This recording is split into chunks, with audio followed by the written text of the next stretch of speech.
good day. We're taping this podcast on May 30th. It is a Friday.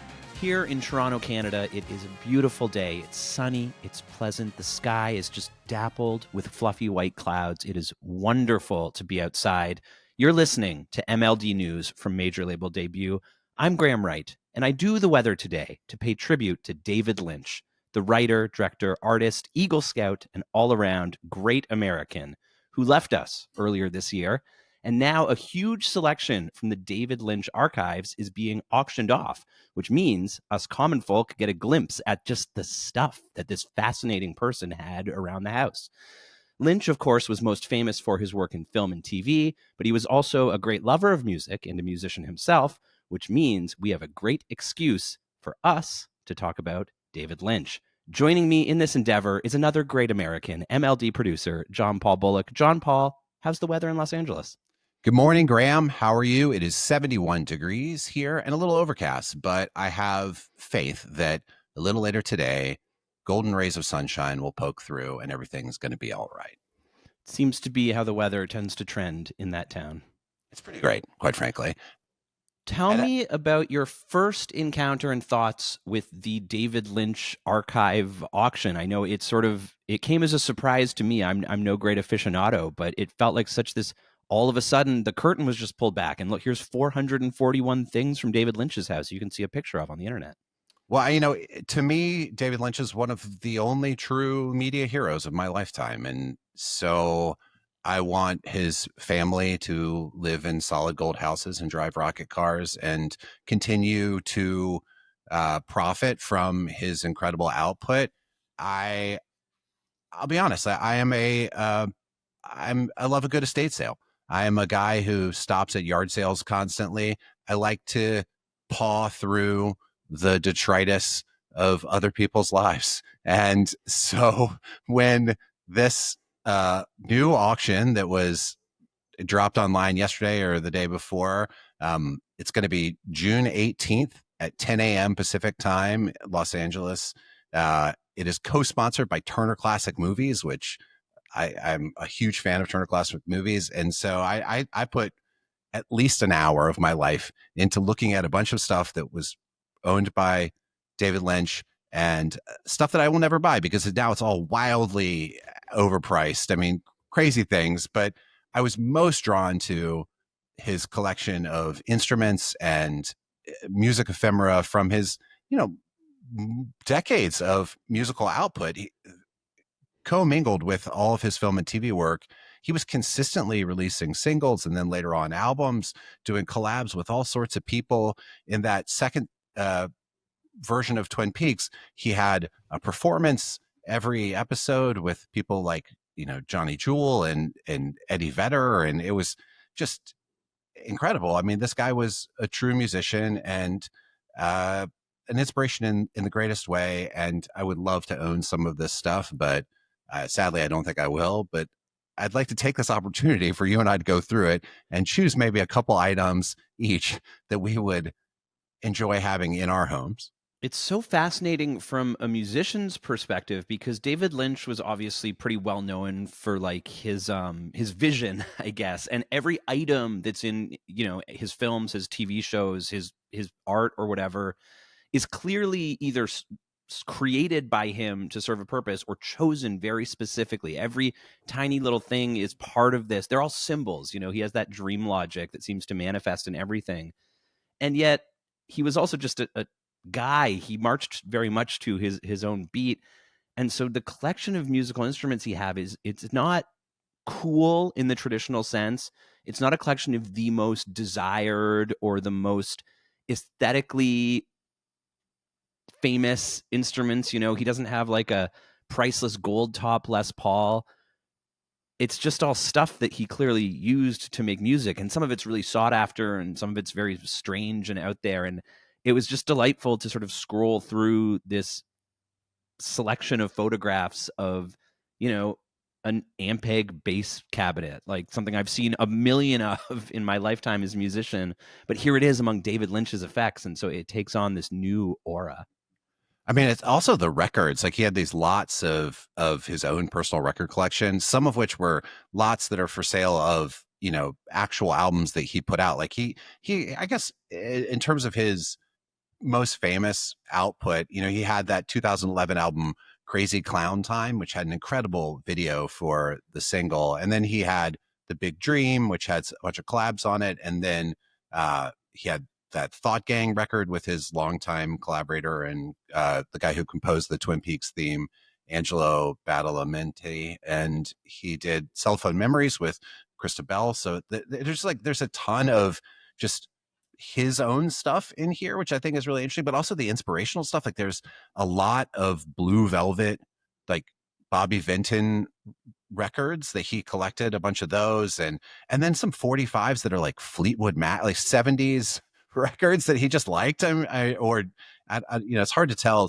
sort of the context of some of this stuff, but the first thing I searched when I opened this thing up was guitars. Mm-hmm. And the first thing I saw was this spectacular Parker Fly that is now currently going for $8,000. It's got this Roland VG8EX guitar synthesizer system built onto the outside of it. That's a kind of a thing. I think it was like an aftermarket thing that you just stuck on your guitar, but it's a peak 90s beautiful object, completely bananas instrument. I mean, just exactly the thing that I hoped that a man like David Lynch would own. And of course he did, and it seems like it was like a guitar that he played all the time. They have pictures of him on the website playing and stuff. It's so great. Yeah, that's one of the items that very much looks like I expected the David Lynch archives to look,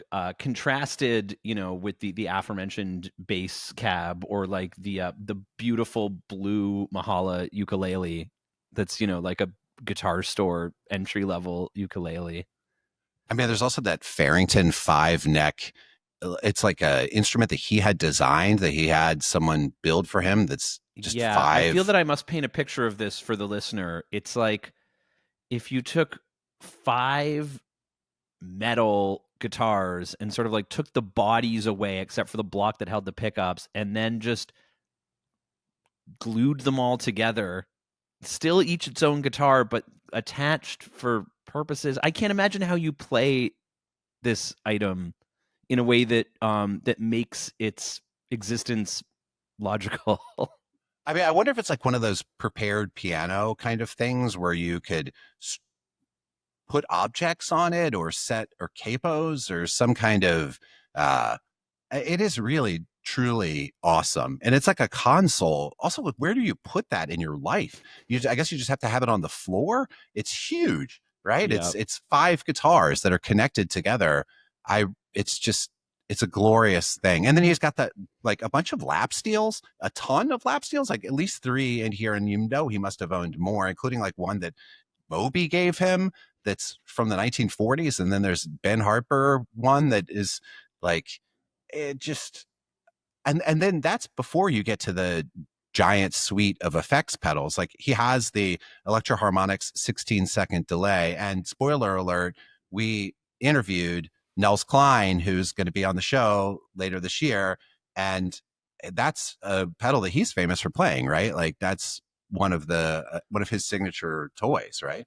Yeah, and it really looks to me, between the strange guitars, the normal guitars, the digital piano, the effects, it's the collection of someone who is an explorer, a sound explorer, who likes to make noises and then follow those noises down a creative path, which, that sounds like David Lynch to me. Not that I knew him personally, but that's the sense I get from him, is that he was less a guitar virtuoso, a Tin Pan Alley craftsman, although I'm sure that he understood that stuff to whatever degree, but he was more of he was looking instinctively in everything. And, a slide guitar or a 5-necked guitar that you can do God knows what with. These are things that you can just sort of hit and touch and play with and plug them in through the pedals, and it will start taking on a life of its own, and it will give you something back really quickly. And this looks like a collection of instruments that's designed to like take you to the creative place right away. And that I was pleased to see that, although I guess not surprised. Well, I'll tell you, the other two things that I really deeply, desperately want here are the Boss DM2 that has pieces of tape that show his personal settings Yes. for it, and the Earthquaker Westwood Black Lodge edition. Like, I'm less attracted, honestly, to the stuff that references directly any of his movies or TV stuff, but this like limited edition Earthquaker pedal is so cool, and I desperately want both. They're both insanely expensive. At the time of recording, the DM2, which, you know, it's not surprising that he has a lot of delays and reverbs, but there's a DM2 is this one is $900, and it's not even like a special one. It's like a black screw, you know, not a fancy DM2. It's just a regular old straight out of the box Boss pedal, which I love, and it's a beautiful object. But I'm no way I would pay $1,000 to get that thing into my life. Well, I found myself fixating on, because everything on here is obviously selling for inflated prices. You know, he has a really nice espresso machine that's going to sell for 10 times what it's worth because it's David Lynch's espresso machine. And I really wanted to see if there was anything listed anywhere that might not, that's so bland and so uninteresting that it wouldn't inflate.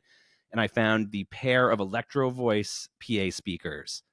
I have seen these exact speakers in every piece of shit dive venue I've ever played in my life, every dirty rehearsal space I've ever been in. These are like you needed a PA speaker in the 90s or 2000s. These are the ones you get. And it says the estimate is 200 to 400 and the current bid is only 350.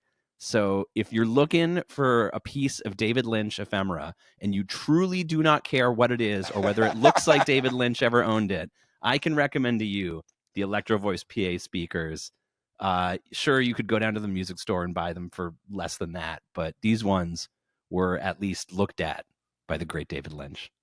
I One of the other things I think is a bargain is one of these at least three trumpets that are on here that he had a lot of trumpets apparently, which is, you know, if you want, there's a Boozy Hawks Imperial, which I know nothing about trumpets, so that might be the best trumpet ever or the worst trumpet ever, but I encourage you checking that one out. Also, the collection of vintage looking microphones. They're like, there's a bunch of stuff in there, or like there's a chord chaos pad. Yep. There's a theremin. The theremin is, I actually know someone who may or may not, if he's listening to this podcast, I hope you win, be bidding on this theremin, but it immediately shot up. Like I think they underestimated the demand for this theremin. Like it said it was supposed to go between $200 and $400, and currently it's at 1,500, which is bananas.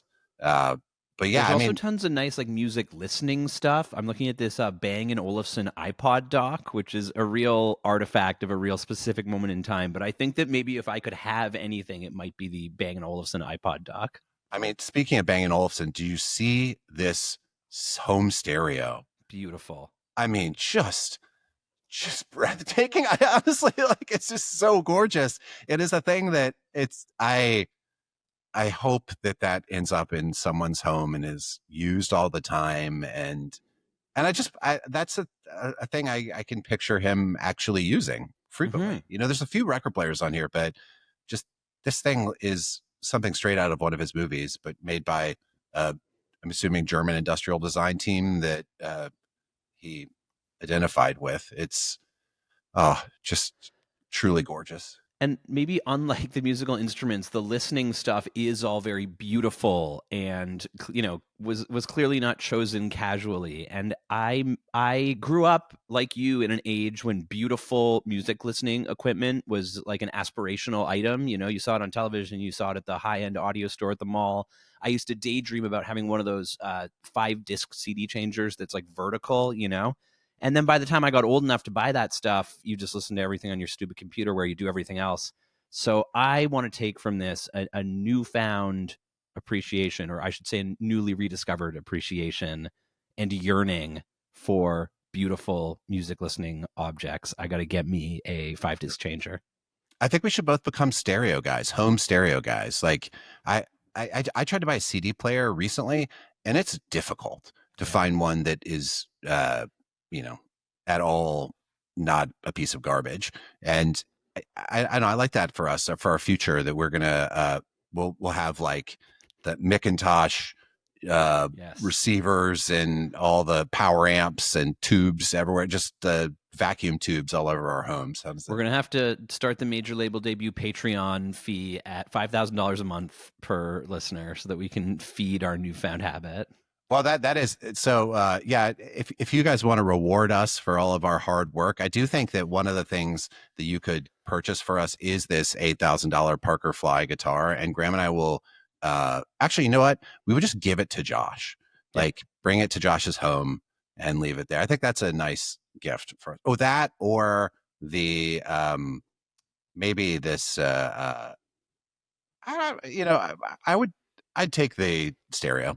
I don't know what I would do with it. Maybe just put it in my bedroom, like right beside my bed, and look Right at it every beside night. your bed so that you don't even have to get up, and then you can just start a new Just life of being a reach over. bedridden music appreciator.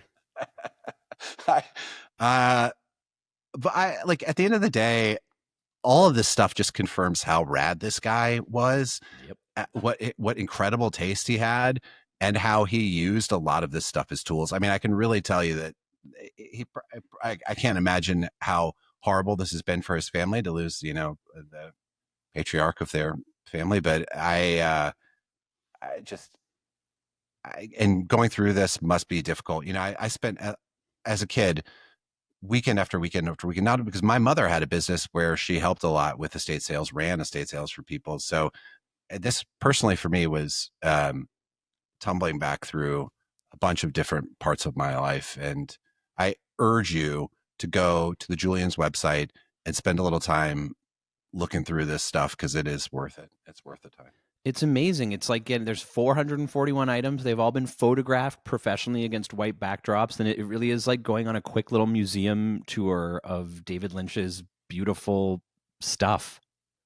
It's beautiful, truly beautiful. I mean, it made me really happy, and it was a nice memory, a reminder of this guy, and I don't know. I mean, and his work. It's do it, do I it. also thought the other thing that I would really want from it is the ashtrays, simply because David Lynch, although he did have to quit in his later years, he was truly one of our last great smokers. This is true. And I think that we as a society are healthier, but maybe poorer for having no great smokers really left. And I, for one, would like to celebrate by ashing in one of David Lynch's ashtrays for the low price of $1,100 per. What's your favorite David Lynch film, television property? Before we go, I think we should at least pay a little homage to his work. Oh wow! But not to put you on the spot. I think that they're well. I love them all, but I really do think that Blue Velvet was such a big deal for me as a kid that it's hard to kind of step away from that. I have a really fond memory of seeing Inland Empire by myself at the Sunset Five in West Hollywood, and being like remembering when he was doing a stunt where he had cows at the corner of Hollywood Boulevard and I think Hollywood and Vine maybe, but he to try to get Laura Dern some awards attention. I guess I mean there's not one of them is bad. They're all great. I they, even the ones that he didn't famously did not like Dune. Like Dune is great to watch. There's not a stinker among them. They're all worth it. Well, and like the great musicians we talk to and talk about here, he's great proof of the fact that when you have a vision and when you're able to, when you're trying to bespeak something, even when in the case of something like Dune, it maybe falls short of your own goals or ideals or hopes for it, you still wind up with something that just gets more and more resonant with time. And, I like the new Dune movies very much, but I think that the Lynch one looks even cooler now that the new ones, which are very well executed and like sort of flawless, have come out. And his more flawed, idiosyncratic one just looks like way cooler and more interesting in comparison. Well, what's your favorite? It might just be recency bias, but I loved The Return so much. I found like it really just entered my life at a moment when I was trying to circumnavigate the difference between, you know, making art. Well, the intersection of art and commerce, John Paul, that we always talk about here so much. And I had so many high hopes for The Return, and I knew so many people that did. And then we were all so baffled and surprised by what a, it was, I don't think anyone expected it to be quite like it was like. And spending all that time in a world that was entirely of someone's devising, that didn't give, it was so generous, but it wasn't doing crowd service at all. Not at all. And it just amounted over 18 hours to this unspeakably beautiful, moving, profound statement on a feeling, and I've lately become a bit of a meditator myself, and I'm starting to learn what it means to sort of, feel in terms of feelings without using your brain for it, which obviously Lynch was a big advocate of. And it just makes me appreciate even more what that show, movie, whatever you want to call it, did to me, to everyone, which was use that, just like that symbol, dream logic, inimitable Lynchian vibe to communicate something more profound than language can even really sum up. And it did it entirely on its own terms. And it was so special and so beautiful. And it really helped me align my own creative compass. Plus, it's just some Kyle MacLachlan brilliance. The best. The best.